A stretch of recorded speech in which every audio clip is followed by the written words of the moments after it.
네, 안녕하세요. 과학기술과 법 제5강 5번째 강의를 시작하겠습니다.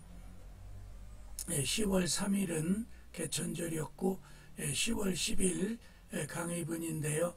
제가 여러분들과 양해를 구했듯이 제10강부터 나머지 제5강부터 나머지 제15강까지 강의는 온라인으로 제 공캠으로 동영상을 찍어서 2, 3일 전에 올리는 이런 방식으로 진행하겠다고 지난 강의 시간에 여러분들에게 미리 양해를 구했습니다.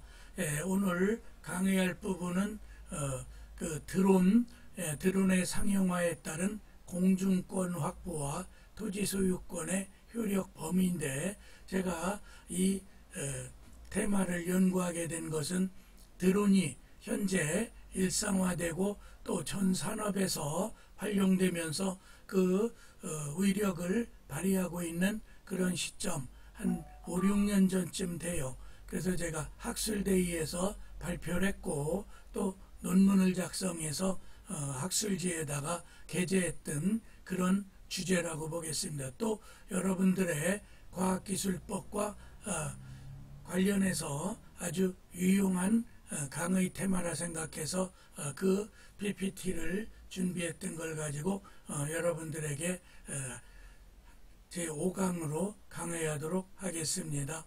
네, 먼저 이 강의의 구성은 크게 서론 들어가며 거기에서 드론이 이렇게 일상생활에 쓰이게 된 경위 뭐 이런 것들 상황 이런 걸 설명하겠고요. 2장에서는 드론의 상용화 정책과 규제 법률, 그래서 드론이 이렇게 전 산업에 걸쳐서 상용화되게 된 정책을 한번 전체적으로 살펴보고 또 그와 관련된 규제에 대한 법률은 어떤지, 특히 드론에 관한 주요국 정책 동향, 미국, EU, 영국, 프랑스, 독일, 일본, 우리나라에 대한 정책을 비교해서 설명해 보겠습니다. 또 3장에서는 토지의 입체적 이용과 공중권 법리, 우리가 부동산 그러면 토지와 건물을 얘기하는데 이 토지가 그 지상 뿐만 아니라 지중 또 땅속이라든가 지하 또 그다음에 지상 위에 공중 일정한 공간 범위를 활용하게 되죠. 그것은 과학기술이 발전하면서 이 땅속에 입체적, 그래서 우리가 지하 쇼핑몰, 대표적으로 우리가 코엑스 쇼핑몰 같은 예를 들어보겠고, 또 공중 지상 위에 궤도열차라든가 일정한 그런 공간을 활용한, 그 중에 하나가 이 드론이 일상화되면서 공중권 어디까지 토지의 효력이 미치는지에 대한 물권적 접근이라고 하겠어요. 또 그 다음에 네 번째는 토지 소유권의 효력 범위와 통제 공역, 하늘로 비행기가 날아다니고 드론이 날아다니게 되면은 여러 가지 그 교통 상황이나 또 자기들끼리의 충돌 문제 이런 거를 위해서 항공법의 통제 공역에 대한 규정이 있죠. 그 부분을 4장에 설명하고 이제 마지막 나가미야에서는 결론, 지금까지 강의했던 걸 한번 정리해서 마치는 걸로 이렇게 하겠습니다. 그럼 먼저 첫 번째 서론의 1장, 현대사회는 인구의 증가와 과학기술의 발달에 따른 토지 이용의 확대 현상과 함께 토지의 입체적 활용 문제와 집약화가 제기되고 있다. 그래서 땅을 어떻게 하면은 보다 효율성 있게 또 집약시켜서 활용할 수 있는지가 현대 이 부동산에 관련되는 문제이기도 하죠. 또 토지의 공중권과 지중 공간을 활용하기 위한 개발의 필요성이 대두된다. 그래서 여러 가지 과학기술, 테크놀로지가 발전하면서 땅속도 넓게 활용할 수 있고 또 그 다음에 지상층 공중에 일정한 시설 같은 걸 하는 그런 건축 기술 같은 게 발전하게 됐죠. 그래서 그런 개발의 필요성, 땅속 또 공중의 개발 필요성이 대두됐다. 또 세 번째, 토지 소유권의 효력 범위와 공중권에 관한 법리 정립이 중요한 법적 과제로 등장했다. 그래서 이러한 기술 발전에 따라서 과학기술이 발전하게 되니까 그 지중해에 있는 땅을 활용할 때 어디까지 토지의 효력이 미치는지 문제도 있고, 또 하늘 위에 어느 범위까지 토지 소유자가 올릴 수 있는, 그래야 드론을 날릴 수 있는 그런 권리가 합법화되는 거죠. 그 다음에 네 번째는 4차 산업을 주도할 핵심 기술의 하나로 드론이 주목을 받는다. 드론의 본래 의미는 우리가 벌이라든가 이런 것, 곤충이 날 때 그 어느 헬리콥터가 어디에 정지해 있으면서 그러면은 그 프로펠러가 돌면서 웽웽 소리가 나죠. 그래서 여러분들이 벌떼들이 이렇게 날아갈 때 보면은 그 날개짓하는 웽웽 소리가 나는, 그래 거기서 이 드론이라는 용어가 유래됐다고 하죠. 그래서 4차 산업혁명의 기술 중에 이 드론도 중요한 하나의 기술이 되고 있다는 뜻이에요. 그 다음에 미국의 어떤 이런 4차 산업혁명이나 기술을 통계를 내고 하는 가트너라는 그 통계 기관이 있는 거죠. 가트너에 의하면 2017년 세계 드론 시장은 매출액 60억 달러, 약 6조 8,679억 원, 697억 원, 또 판매 대수는 315만 대를 돌파했고 2020년까지 약 112억 달러, 우리 돈으로 12조 8,288억 원 상당의 성장이 예측된다. 제가 이 논문 발표할 때가 그 즈음이라 2020년을 한 2, 3년 내다보고 가트너라는 IT에 관련 또 이 전자에 대한 통계를 내는 그런 통계 기관에서의 예측 통계였던 거죠. 그 다음에 우리의 과기정통부도 그렇고, 또 이제 AI, 드론, 자율주 자동차 등 혁신성장 동력 분야의 과기정통부도 9조 원 정도를 투입해서 이 산업의 집중적인 발전을 도모하겠다고 발표했었어요. 그 당시에. 그래서 이 드론에 대한 전체적인 걸 한번 여기다 나눠놨죠. 그래서 과기정통부가 앞으로 투자 집중하겠다는 게 지능화 인프라에 투자를 하겠고, 스마트 이동체, 자율주행차라든가 드론, 무인기라고도 하죠. 또 융합 서비스 분야, 산업 기반. 그래 지능화 인프라로는 대표적인 게 빅데이터 분야. 그 다음에 차세대 통신, 지금 이제 G5에서 G6로 넘어가고 있는 거죠. 또 인공지능, AI, 뭐 이런 것들. 그래서 DNA를 줄여서 지능화 인프라라고 하죠. 스마트 이동체는 자율주행차와 드론, 무인기 문제고, 또 융합 서비스로 맞춤형 헬스케어. 지난 강의에서 우리가 생명공학과 이 헬스케어에 대한 얘기를 어느 정도 했었죠. 또 스마트 시티, 전체적인 도시가 스마트화돼야 자율주행차도 그렇고 여러 가지 범죄 예방 시스템이라든가 이런 게 가능한 거죠. 또 가상 증강현실, AR, VR 이런 메타버스 시대의 이런 가상 증강현실이 또 중요한 하나의 투자 분야죠. 또 지능형 로봇, 그래서 엊그제도 국군의 날 여러 가지 군사 장비를 하는데 거기에 로봇 개를 이렇게 등장시켜서 시속 한 12km 내지 20km 내위를 뛰어갈 수 있을 정도로 속도도 빠르고, 또 넘어지면은 다시 일어날 수 있는 그런 기능도 있는, 요즘에 이제 공장 스마트 팩토리라든가 또 군사력, 또 그 다음에 일반 산업 전반적으로 이 지능형 로봇이 많이 활용될 걸로 예측이 되는 거죠. 그 다음에 산업 기반에서는 지능형 반도체, 오늘도 뉴스에 보니까 삼성전자가 또 AI 반도체 부분을 엔비디아랑 손잡고 납품하게 될 것 같다는 그런 뉴스가 나왔죠. 그리고 또 그 기초 과학에서는 첨단 소재 이런 게 또 많은 연구가 필요하죠. 그래 요즘에는 이제 지능형 로봇 같은데도 피부가 종전에는 단순한 고무형 로봇에 그런 걸 입혔다면 이제 사람의 피부처럼 온기도 느끼고 이러한 소재 개발이 많은 관심을 갖죠. 특히 이제 카이스트에서 그런 첨단 분야를 많이 연구하고 있죠. 또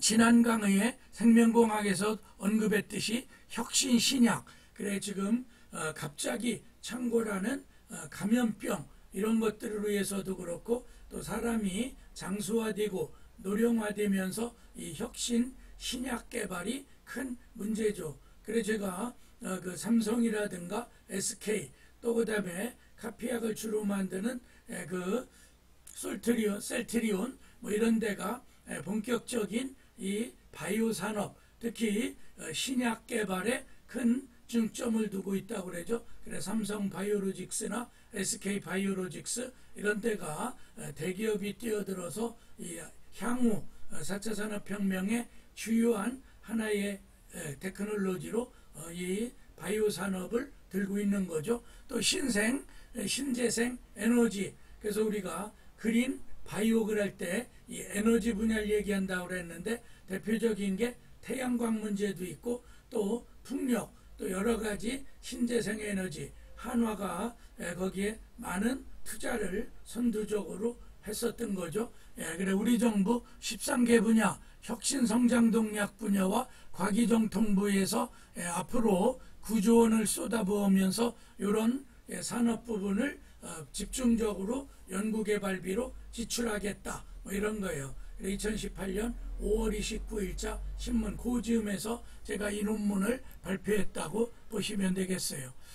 그 다음에 이제 SKT 세계 1위 DJI, 이게 이제 중국의 진동닷컴이라는 드론을 주로 생산하는 그런 거죠. 우리나라 수입의 한 7, 80%를 DJI 제품으로 추정돼요. 드론 산업에 협력하는 걸 그 협업을 했다는 거고, 방범 또 농사 스포츠 등 다양한 활용, 또 일본 중국 통신사들과도 서로 이런 진출할 채비를 갖추고 있다. 그래 SKT가 본래는 제 차세대 이동통신을 따내면서 그렇죠. 그래서 우리가 단순한 스마트폰의 통신 제공뿐만 아니라 앞으로 이런 드론 같은 분야를 외국에서 그 제품 그 드론 자체의 제조품을 수입하는 문제와 또 일본 중국 통신사들과 서로 협력을 해서 그런 차세대 통신 수단을 서로 협력하자는 걸 그런 게 MOU 같은 걸 체결했던 거죠.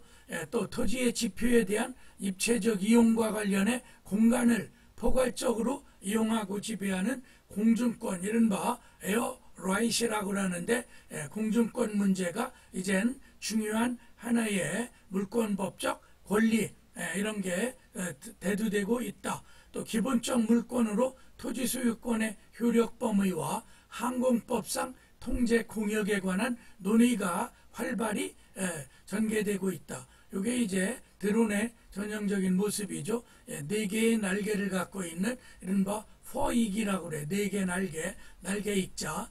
진동닷컴이나 이런 데서 생산. 요 앞부분에는 대개 카메라 렌즈를 장착해서 그 렌즈로 물체를 찍고 또 조정할 때 그걸 이렇게 위치 같은 걸 조정하기 위해 카메라 렌즈가 앞에 부착되어 있죠. 그 다음에 드론 시장에 눈독 들이는 이동통신사 대표적으로 우리나라 SK텔레콤도 있고 또 KT 또 LG U+, 우리나라는 요 3대 대형 통신사들이 있죠. SK텔레콤은 세계 1위 드론 제조사 DJI와 협업, 드론 조종 영상 중계 앱을 통합하기로 협력하기로 했다. 이런 게 그때 발표됐던 거고, 또 5G 상용화하면 4K, 8K급 고화질 드론 영상 스트리밍할 예정이다. 또 KT가 드론과 관련해서 투자하려고 하는 부분은 재난 상황에 드론 LTE를 띄워서 통신 서비스 임시로 제공이 가능하도록 서비스를 제공하겠다 이랬고, 또 KT는 경기도 화성에 드론이 방범지역 순찰에 사고 예방하고 있는 걸 현실적으로 시행하고 있다는 얘기고요. 또 LG U+는 국토부 U+를 드론 활용 시범사업 대표 사업자로 선정해서 국토부와 서비스 제휴를 하고 있다는 거죠. 드론 서비스. 그 다음에 비가시권 야간에서도 재난 감시를 한다라든가 물류수송에 드론을 쓰는 시스템을 구축하겠다. 그래, 엊그제 제가 뉴스를 보다 보니까 이 섬지역이나 이런 데는 그 항공기로 물건을 나르는데도 뭐 물량에 같은 한계도 있고, 또 그 차량이 직접 들어갈 수가 없는 그 어려운 지역에는 드론을 띄워서 섬에 일정한 헬리포터처럼 거기다 큰 표시를 해놓고 그냥 거기서 드론에서 물건을 투척하면은 깨질 수도 있고 그러니까 거기에 그물을 튼튼하게 이렇게 쳐놨더라고요. 우리가 스탬플린처럼 어린아이들 뛰어노는 그런 것처럼 내 기둥을 받고 그 표시된 곳 위에다가 그 그물을 쳐놨어요. 그러면 드론이 그 지점까지 그 비행을 해서 거기 멈춰가지고 그 지상 공중에서 거기서 떨어뜨릴 물건을 그 그물에다가 떨어뜨리면 그 물건도 손상되지 않고 안전하게 배송을 할 수 있다. 그런 걸 발표하는 걸 보고 이제 조만간에 일상화되겠다. 또 작년인가요? 그때 이제 우체국에서 모든 그 우체 집배원들이 손이 닿지 않는 곳은 드론을 띄워서 그 오지 지역 같은데 우편물을 배송하겠다. 뭐 이런 것들을 발표하고 그래요. 그래서 앞으로 이런 통신사들을 활용해서 드론을 적극적으로 활용하겠다는 그런 정책이고요. 또 글로벌 기업들의 드론 사업 현황 보면 징동닷컴은 배송이 힘든 시골 농촌 지역에 2만여 건의 드론 배송이 완료된 그런 실적을 나타내고 있고, 또 징동닷컴이고, 또 인텔 중국 만리장성 복원 사업에 드론을 띄워 기초자료 확보를 하고 있다. 뭐 이런 미국, 중국 회사들이죠. 징동닷컴 중국, 인텔 미국, 또 구글 미국 회사, 인공지능 활용해 드론이 수집한 영상을 분석하는 시스템 구축을 완료했다. 구글 IT 기업으로서 그런 거고, 또 페이스북 지금은 이제 뭐 더 메타로 사명도 바꿨는데 드론을 활용하는 인터넷 인프라를 구축하는 시험을 하면서 그래서 앞으로 드론을 통해서 인터넷을 보다 원활하게 활용할 수 있게, 요 이제 사진은 그 드론 뭐 이제 한 8개 날개를 가진 것 같죠? 그렇게 돼 있고 물건을 이렇게 이제 장착하고 이동하는 그런 모습이에요. 그래 앞으로 IBM이라든가 또 그다음에 미국의 대표적인 IT 기업으로 변신한 그 아마존 이런 데서 이 물류 산업에 드론을 띄워서 뭐 이제 당일 배송, 우리도 이제 그 쿠팡 같은 데서 로켓 배송 이런 거 했듯이 그래 빠른 물건 운송, 지금 이제 항공 물류를 이용한다고 그래도 2, 3일은 걸리니까, 근데 드론을 아마존에서 직접 운영함에 각 이제 국제적 배송을 통해서 각 매수인 자기들 아파트에 물건함 이런 데다가 직접 투하시켜 주겠다. 뭐 이런 사업 발표도 한 적이 있죠. 그 다음에 이제 2장 드론의 상용화 정책과 규제 법률, 이 부분을 2장에서 살펴보겠어요. 먼저 드론의 법적 정의를 보면 무선전파로 원격 조종하는 무인 비행차, 또 비행체, 또 다른 말로는 초경량 비행장치, 아주 가볍고, 그러니까 우리가 무게가 많이 나가는 헬기라든가 항공기에 비해서는 아주 가볍고 조그만 그 초경량의 비행장치, 또 무인 비행차, 비행체 이런 말을 쓴다는 거죠. 또 사람이 촬영할 수 없는 위험지역을 촬영한다라든가 군사 업무, 요즘에 우크라이나와 러시아 전쟁에 굉장히 많은 드론이 활용돼서 자기들이 작은 포탄 같은 거를 이송하면서 그걸 투하시키고, 또 요즘에 헤즈볼라하고 그 이스라엘이 중동 거기 이제 팔레스타인을 놓고 전쟁을 벌리는데 거기도 많은 드론이 활용되고 있죠. 또 무기나 연료를 운송할 수 있는 운송수단 등 그 활용 영역은 날로 확장되고 있다. 그렇죠. 그래 드론의 활용은 앞으로 무한정 확장될 것 같아요. 특히 4차 산업혁명을 견인하고 심화시킬 핵심 기술로 드론을 주목하고 있다. 또 하나, 드론은 비행 제어 장치 FC라든가 또 모터, 기체 프레임, 데이터 링크 같은 하드웨어 문제도 있고, 또 아까 통신사들이 눈독을 들이는 소프트웨어 기술이 집약된 이른바 융합기기라는 게 특징이죠. 그래서 비행체를 단순히 날려서는 안 되고 그 비행체가 정확한 목표 지점에 가기 위해선 통신수단과 결합이 돼야 되고, 또 물건을 투하할 때 또 어떤 영상장치를 통해 영상을 촬영하거나 그러면 지상에 자기들이 조종기를 가지고 다 조종을 하죠. 그때 무선전파를 쏴서 드론에 장착되어 있는 그 수신기와 교신을 하면서 이런 통신기술 플러스 하드웨어가 결합된 융합기기라는 게 일반 항공기나 이런 거랑 다른 점이죠. 그렇게 해서 드론의 법적 정의를 살펴봤고요. 두 번째 2절에서는 드론 산업의 발전 동향과 전망에 대해 설명해 보겠어요. 먼저 드론 산업이 초연결성, 초기능성, 첨단 기술 융합으로 4차 산업혁명 시대 핵심으로 부상, 즉 4차 산업혁명의 핵심 기술에는 IoT 기술이 있죠. 인터넷 오브 싱즈. 그거는 사물과 사람이 서로 소통할 수 있는 그걸 IoT 그러죠. 그래 앞으로는 가전제품에도 다 센서가 부착돼서 밖에서 앱을 가지고 스마트폰을 통해서 그 가전제품을 작동 또 점검 같은 걸 할 수 있게 돼 있죠. 그래서 그 4차 산업혁명의 특징의 키워드 하나가 초연결성인데, 이 드론도 결국은 초연결성의 한 그 기기라고 보시면 되겠죠. 두 번째, 드론 산업은 소재, 부품을 제작한다라든가 통신체계, 또 항행, 전문 인력 서비스 등이 융합된 시스템. 그래 아까 어떤 하드웨어 시스템과 또 통신수단이 융합된 융합기기라고 했듯이 이 드론에는 여러 가지의 이런 첨단 기술들이 하나에 뭉쳐있는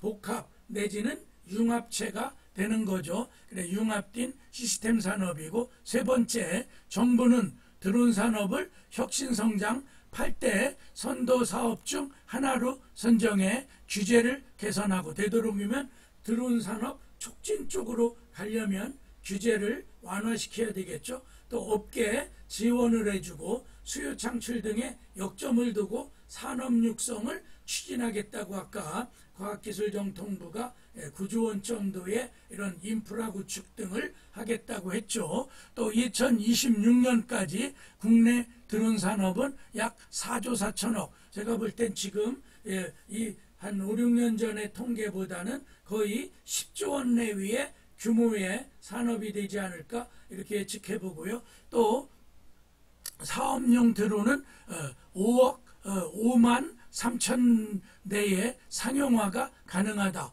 그래서 지금도 많이 부분적으로 활용, 특히 농촌에서 어떤 그 어장 같은데 거기에 사료 같은 걸 준다라든가, 또 농촌 방제산업, 전에는 헬기를 통해서 했는데 너무 헬기가 높이 떠 있고 광범위하고 그래서 바람으로 많이 날려가죠. 그런데 드론은 어떤 작은 소형 경량화 비행체이기 때문에 그 농작물에 근접해서 방제 사업 같은 걸 할 수가 있죠. 또 기술 경쟁력이 세계 우리가 5위 안에 진입할 걸 목표로 이런 과학기술정통부에 이런 게 발표가 있었던 거죠. 다음 페이지, 이거는 통계표인데, 인 항공기 시장의 성장, 세그먼트, 시장 동향 전망, 그리고 세그먼트는 뭐 통계이사겠죠. 그래서 predicted value of drones by industry, 즉 어떤 산업 분야의 드론의 가치성을 평가해 놓은 그 통계표죠. 드론의 매출은 2021년에 120억 달러를 넘어서고, 그리고 지금 2024년에는 이게 더블 이상 성장해 있을 걸로 예측이 돼요. 또 그 다음에 2017년 매출의 60억 달러를 기준으로 연평균 성장률, 그것은 7.6%. 그러니까 어마어마한 시장이 확대되고 있는 걸 이 표가 나타내고 있죠.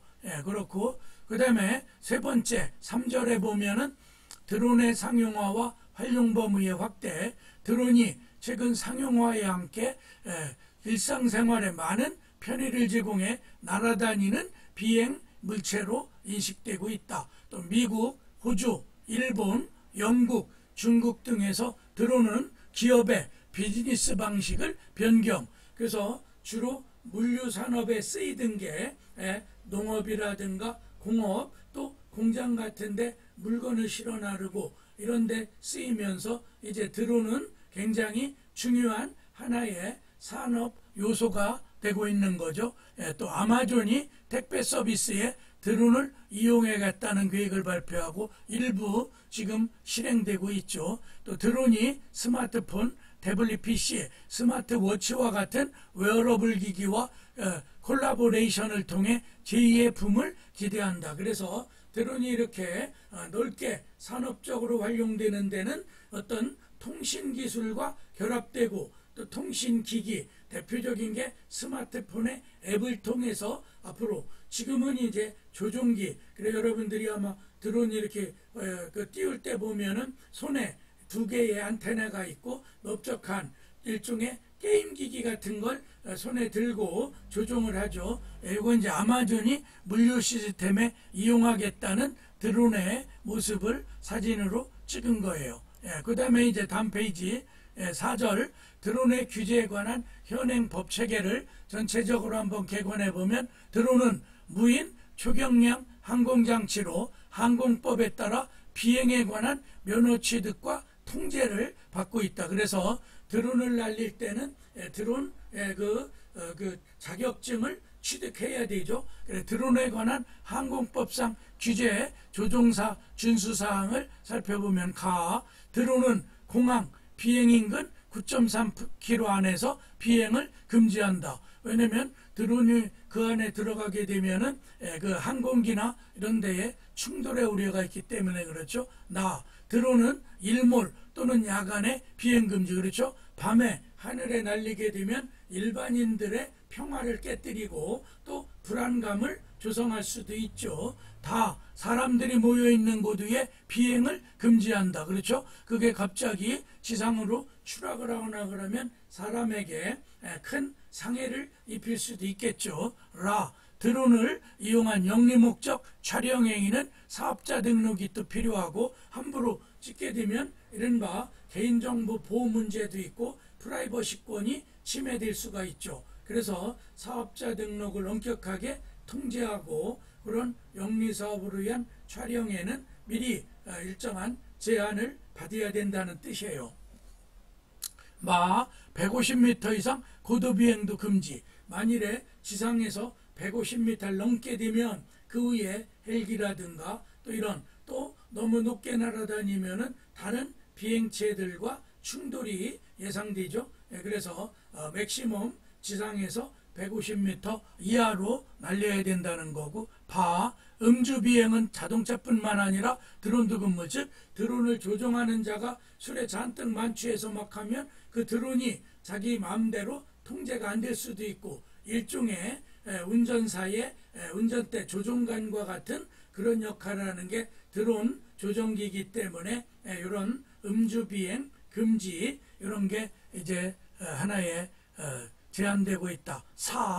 드론으로 낙하물 투하하는 것도 위법. 그래서 함부로 막 던지면 그게 이제 사람을 해칠 수도 있고 다른 물건을 파손시켜주고. 그래 아까 제가 설명했듯이 헬리콥터처럼 그 위에서 보일 수 있게 큰 표시를 해놓고 거기에다가 그물망을 쳐놓고 그 부분에만 이 낙하물을 투하할 수 있는 거예요. 그래서 섬까지 물건을 이송하는 건 좋은데 섬 아무 곳에 막 물건을 투하하면 섬에 있는 주민은 불안할 수도 있고 또 지나가다가 어떤 또 그냥 머리에 맞아서 큰 부상 또 그 낙하된 물건이 파손될 수가 있죠. 그래 일정 지역에 낙하 지역을 표시해 놓고 거기 일단 그물을 넓게 쳐놨어요. 우리가 뭐 어젠가도 보니까 그 어느 여성분을 그 에어매트로 구해냈다. 그래 지난번에 뒤집어지는 걸 방지해서 노란 선으로 선을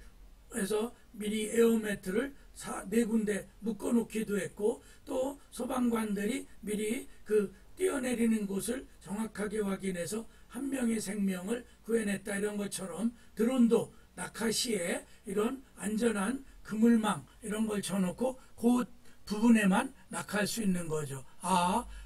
문화재 위를 비행하거나 촬영할 때도 허가. 그렇죠. 문화재 관리를 위해서 일정한 제한. 그래 지난번에 제가 홍성에 거기 용봉산을 갔더니 거기에 마의 석불이 이렇게 아마 지방문화재인지 국가문화재인지 모르겠던데 그 벽면에 그 미소를 짓는 마의 석불이 새겨져 있더라고요. 그런데 그때 하늘에서 뭐 윙윙 소리를 하늘 쳐다보니까 누군가가 그걸 띄워서 사진 촬영 석불과 그 언저리 배경을 찍는 것 같았어요. 그래서 저도 이게 일정한 어떤 홍성 도청이나 이런 문화재 관리나 이런 데서 필요에 의해서 그 사진을 찍는 게 아닌가 이렇게 생각을 하고 등산을 한 적이 있는데 이런 경우에도 특수한 허가. 왜 문화재를 함부로 찍어서 유출, 반출 같은 문제도 있고 또 여러 가지 손상 문제 이런 게 있는 거죠. 4절을 더 연결해서 보면 현행법칙에 드론의 종류로 회전익 위에 이제 날개를 기준으로 쿼드콥터 쿼드니까 4개죠. 헥사콥터는 6개. 아까 보였던 거 하나가 6개인 것 같죠. 날개가. 회전익이 옥토는 8개죠. 그 다음에 Y3 Y자 모양으로 생긴 암대의 프로펠러가 3개인 것. 그래서 삼각형으로 Y자 형태로 회전익이 설계되어 있는 거죠. Y6 Y자 모양으로 생긴 암대의 모터가 위아래 달려서 프로펠러가 위에 3개 밑에 3개 6개. 또 X4 위에 쿼드콥터와 같지만 역방향 모터를 4개 추가할 수 있는 그런 비행장치. 그건 X4라고 해서 일반적 그냥 회전익이 단순 4개일 때는 우리가 쿼드콥터 이렇게 얘기하는데 그게 약간 전후좌우로 그 엔진을 활용할 수 있는 그런 건 X4라고 하죠. 또 X8죠. X4에서 추가한 모터를 더 달아서 그래서 전후좌우로 이동할 수 있는 총 8개의 이동이 가능한 게 X8죠. 그 다음에 드론의 크기, 회전익, 모터 중앙에서 반대쪽 모터 중앙까지 거리를 기준해서 몇 센치다, 몇 미터다 이런 거죠. 그래 250급 그러면 25cm를 얘기하는 거고 300급 그러면 30cm, 350급, 400급, 450급, 500급, 550, 700, 800급 이런 식으로 900, 1000 현재 판매용 중 가장 큰 거는 1000급이니까 1000급이면은 그 1000cm니까 거의 10m 정도 되는 건가요? 가장 큰 사이즈. 또 나노 혹은 미니들인 경우 아주 작은 그런 거는 별도의 사이즈 등급을 안 두고 있다.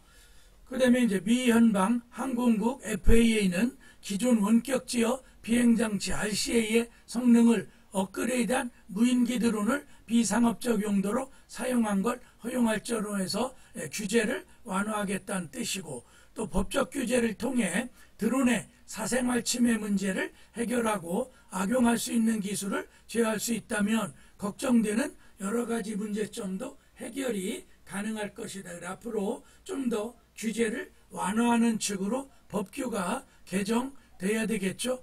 그래야 드론 산업이 발전할 수 있어요. 그 다음에 5번째 5절 드론에 관한 주요국 정책 동향을 간단히 보겠어요. 미국은 2012년 2월 14일 연방항공청 현대화 및 개혁법을 제정해서 미국 의회를 통과했다. 특히 북극에서 연구 및 상업적 목적으로 하루 24시간 동안 무인 항공 시스템 운영을 허용하고 또 야간 비행 금지라든가 조종자 전망을 벗어난 비행 금지, 사람 또는 주택 밀집 지역에서는 비행을 금지한다. 또 드론 규제 완화를 위해 특히 비행 자격이 없이도 무인 항공 시스템의 안전한 도입이 가능하도록 기준과 규제를 마련. 그래서 일반 항공기의 그런 조종사 자격은 필요 없더라도 또 우리도 마찬가지고 드론 조종 자격증을 국가가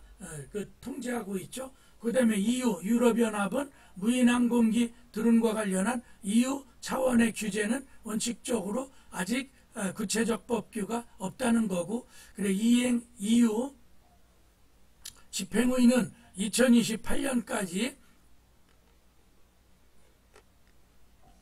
무인 비행기 민간 이용 활성화를 위한 규제 완화 및 지원 로드맵 정도를 발표했다. 또 드론의 경우 면허 등을 포함한 어떤 사전 허가도 아직은 요구되지 않고 있다. 그래서 EU가 드론에 대해서는 입법이 좀 뒤지는 거죠. 우리의 가장 인접한 일본의 법제를 보면 개정항공법이 2015년 12월 15일자로 시행되는데 200g 이상의 무인 항공기에 대해 비행 방법과 비행 장소에 관한 규칙을 제정했다는 거죠.